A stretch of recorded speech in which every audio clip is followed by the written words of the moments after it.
I don't need to tell you that you know how, but baby, you.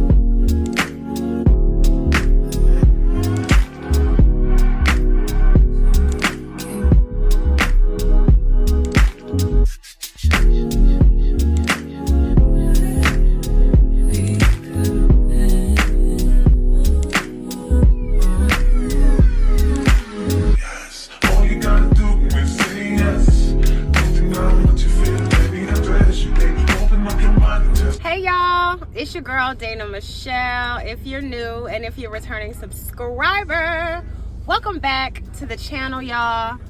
I just had to get on here real quick. So I'm sitting in my car at work because I had to come down here for a second, and I figured I would just use this time because there was something that I wanted to share with y'all that happened over the weekend. And then I get to work today and one of my co-workers shared a similar, just men, y'all, what is wrong with y'all? All this lying in your grown age. So Friday evening, I went out with a homegirl of mine, and she invited a friend of hers that I also know, and her friend invited her cousin that just moved here. So it was 4 of us, and we're having a good time or whatever. And my friend's friend started telling me about this guy that she had been seeing for about 9 months. Nothing like super serious because he's married. But they've been in a sexual relationship for 9 months. And so I was just like, girl. Then, you know, she goes on to tell me that this gentleman is a preacher. And I'm like, what? Girl, you've been having an affair with a married preacher? What? I mean, it's not really that surprising considering the day and age we live in, but still, right? So the night goes on, and my friend's friend, we'll just call her Joyce. Joyce and her cousin are a bit tipsy. Too tipsy to drive home. So we're outside in the parking lot trying to figure out how we're going to make sure they get home safely, blah, blah, blah. Joyce is what we're going to call her. She says, well, maybe I can call my preacher guy and see if he can come pick me and my cousin up, make sure we get home. So we're like, okay, cool, give him a call, see if he can. And if he can't, then one of us are going to have to, we'll figure it out. So she calls the guy. He agrees to come get her. It's 2:30, almost 3 o'clock in the morning. And so as we're waiting for said married preacher to come rescue Joyce and her cousin, I just decided to ask her, like, girl, so tell me about this preacher, because, you know, my parents are pastors, and, you know, I don't know everybody in the city, but I'm familiar with a lot of the churches and the pastors and whatnot. So she goes on to tell me his name, and y'all, I about lost it, because the name that she shared is a very, very good family friend who has known me since I was a little girl. I know his wife of 30 plus years very well. Their daughter has had many play dates with my daughters when they were younger. And I was like, what? That's who you've been messing around with for 9 months? Now, when she told me the man, my initial reaction was shock. However, over the years, as I've become older and matured, grown into a young teenager, a young adult, and now a grown woman, whenever I've had encounters with said married preacher, me and my sister both have been very vocal about the fact that he gives just like cringy vibes, like the eyes, the looks, the little comments he makes about, you know, you've grown into a beautiful, y'all know what I'm talking about. And so considering who it is, it's like, am I surprised? No, because he totally gives off womanizer. He totally gives off cheater. He totally gives off narcissist, totally gives off full of himself, all the things, right? So as we're waiting for this gentleman to come, I'm telling my friend, I was just like, well, I know him very well. I know his wife. I know his daughter. And I said, let me just tell you, I'm not judging you. you do you. You're single. You're not married. However, I said if you have feelings or anything, let me just let you know that this man is not leaving his wife. He is not. So be careful. So as we're talking, he pulls up in his BMW that I'm familiar with, and we're standing at my friend's SUV, and as he pulls up, Joyce walks towards his BMW, and I can see him and see her walking towards him, but he cannot see me because of the way that I'm standing on the side of my friend's SUV. So I see him get out of his BMW. It is now 3 o'clock in the morning. And when I tell you, Pastor is dressed to the nines in a clean, crisp white polo with some teal looking short. I mean, he's dressed, I don't know if he had been out himself or what, but he got out the car. Joyce walks to him and he puts his arms around her waist and leans in for a kiss. And all this is going on. He does not see me, but as he comes around the front of the SUV and sees me, baby, the look on his face. Now, this gentleman, anytime I've seen him, I don't care if it's an HEB, Walmart, the movie theater, church, he was at my grandfather's funeral with his wife. It's always, hey, just, you know, he's very charismatic, very high energy. Hey, give me a hug, girl. Look. Y'all, that energy was nowhere to be found at 3 o'clock in the morning outside of this establishment. Y'all, he saw me, and the look on, he was just like, hey, Dana, how you doing? Didn't even come leaning for a hug. He reached his long arm and touched me probably with the tip of his middle finger and just tapped me. And I was just like, I'm good. How are you? Y'all, these men, I don't care who it is. Y'all, we got to be careful. Then I get to work this morning, and one of my co-workers, she's a sweet young lady, comes to let me know that now I don't condone, I don't subscribe to dating, messing with people that I work with. I just don't. But if you do, that's you. She goes on to let me know that a gentleman that works in our building, that they've been kind of hanging out and getting to know each other. She finds out he's married, got a whole wife. I guess last week in the hallway, she was talking to somebody, and said co-worker happened to be walking by, and the guy she was talking to asked him, hey man, been a long time, how's your wife? Y'all, and I know women cheat too, so I'm not saying that women are perfect, but y'all, these men are married. These men are married, and we need to be very, very, very, very committed to making sure that we find out who these people are and who they're attached to, because y'all, I can't fight.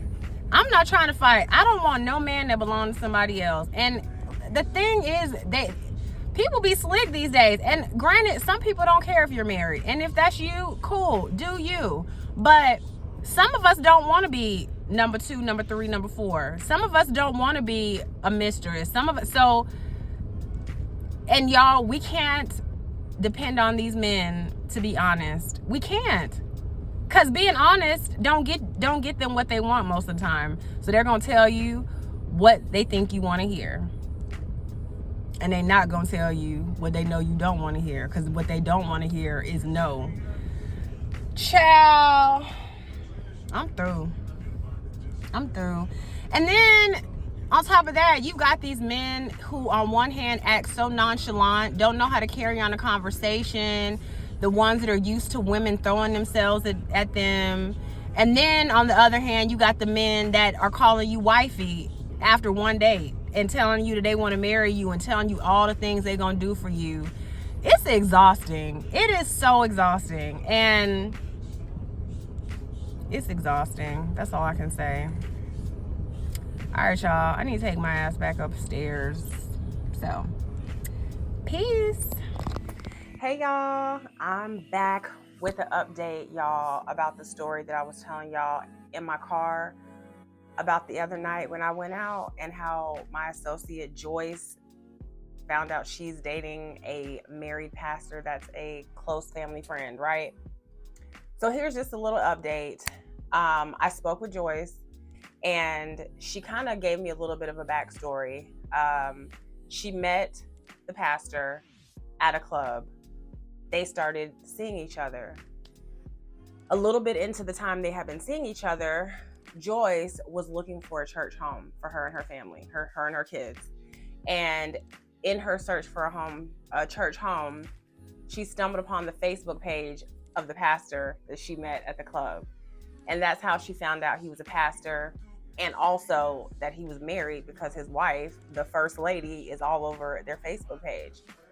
So once she had all this information, she did present it to the pastor, and he pretty much let her know that she is my friend and I can't just abandon her. And he also claimed that the wife has some sort of illness. Now, I'm not saying that just because they're a family friend that I know all their business, but to my knowledge, to my grandmother's knowledge, to my family, like, nobody is aware that the spouse is ill in any way, shape, or form. But after he confirms that, yes, I'm married, and this is why I can't leave my wife or won't leave my wife, Joyce decided of her own free will to stay in this whatever. As time goes on, she did let me know that he has stayed at her house before. But she also did let me know that he had like a side that was just not so pleasant, especially when she would like voice her opinion. And if he didn't like the tone or what she was saying, he would like try to check her, put her in her place. So yeah, she shared that with me. So let's fast forward to after I was made aware of the situation, meaning when I was face to face with him, the pastor, at 3 o'clock in the morning outside of this particular club or bar.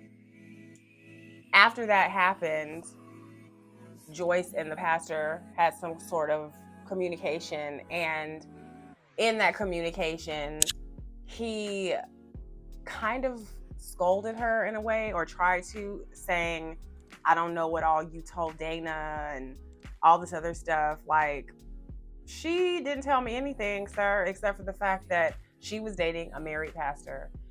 Now, once I saw you, I saw all I needed to see, you know? So like, don't be trying to put the blame on her because you got caught. Second of all, I guess she brought up to him how I had told her how shocked I was how he acted towards me that early that morning, because usually when we see each other, the vibe, the energy, everything is different. It's, you know, hey, how you doing? It's like family, you know what I mean? And his response was the reason why he acted the way he did at 3 o'clock in the morning was because he hadn't seen me in 5 years and I had lost a lot of weight. But you were at my grandfather's funeral a year ago and I was smaller then. So what are you talking about? Y'all, these men, and it don't matter if you're in your 20s, your 30s, your 40s, your 50s, your 60s, these men are still playing middle school games. Y'all, this is insane. This is insanity. It is insane. And we are going to be talking more about all of this, because I every time something happens, I'm just like, are you kidding me? Like, it's so ridiculous, the lying. And I can only speak from a woman's perspective because I only am interested in men, but I am confident. I know for a fact that women be doing just as bad, if not worse. I get it. But over here, I can only speak from what I experience and what I know. And these men is out here lying. These men is out here lying. They're lying. So y'all, we gonna have to get on our like Inspector Gadget energy. We gonna have to start researching, pulling background records. We gonna have to start pulling up Facebook pages and stuff, like not being nosy, but because people nowadays, they're not upfront. They're not honest. They're not truthful. We're gonna have to start being investigators at this point,